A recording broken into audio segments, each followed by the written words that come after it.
Hey everybody, and welcome to the DnD podcast.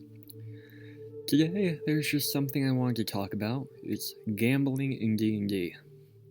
Now, for most people, it doesn't come up too often, though it can come up, say, you have some downtime, you go to the bar, maybe they don't really have casinos in D&D, but say there is one where you can play poker, dice games, stuff like that. Because, there's not things like slot machines in D&D or anything like that. It's mostly card, dice games. Usually one of those two, in my experience. But there are a couple of different ways to actually do gambling in D&D. Not really gonna have too much of an opinion. Well, I say that now, but I probably will in the end.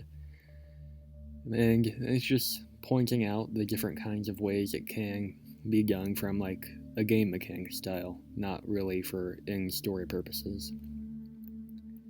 The way that I sometimes do it is if, say, the rogue is trying to cheat at a card game, say they have cards up their sleeves.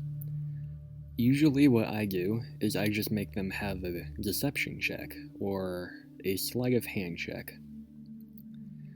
And if they're able to succeed against the opponent's insight, then usually I'll say, okay, you automatically win.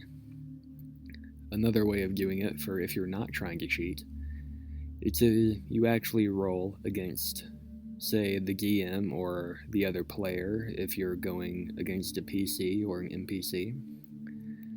A playable character, non-playable character. And whoever rolls highest wins. Sometimes you do a modifier like... Well, actually, I don't think I ever do a modifier because gambling is pure luck, so it's a pure roll of the dice, literally. So yeah, it's just a straight roll of the dice. But then the other way of doing it, which is more complex, but it can be a lot more fun, if like all the players at the table are gambling, like on the same game. Say it's a card game, and they're all playing poker. If you actually have cards there, you can actually play a real game of poker because, your D&D modifiers aren't going to affect anything with your gambling. It's actually just luck. Unless you're trying to use deception, like I previously said.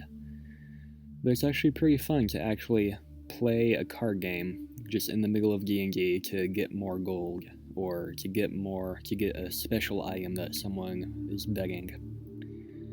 Another possible thing is if you're playing a dice game. If you're playing with the group of people I usually play with, there's usually someone with more than enough dice to play a real dice game.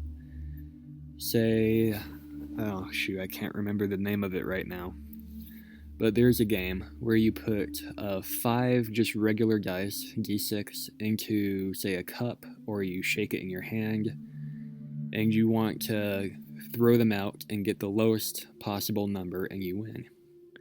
And just everyone who's playing does that, and the person that gets the lowest winner takes all.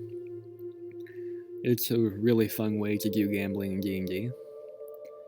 And like I said, it doesn't usually come up too often, which is a shame, because it is a good way to risk a little bit of gold.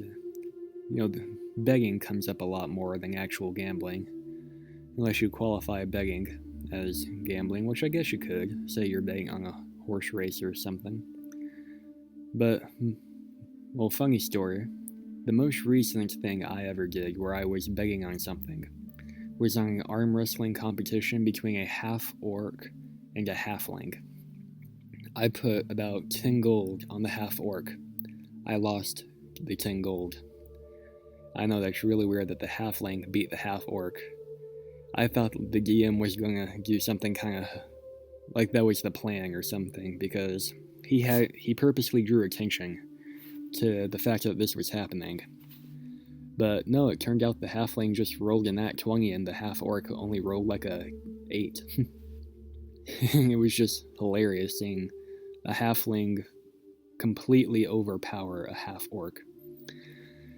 It was, and I lost 10 gold to that, but you can definitely bet on stuff as well.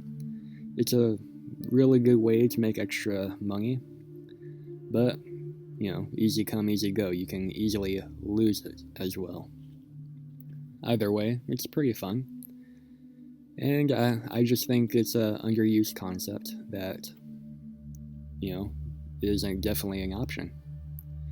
That's about all I have to say. I hope you enjoyed this video. Leave a like, comment, subscribe. Let me know what I should talk about next. Till next time, roll well.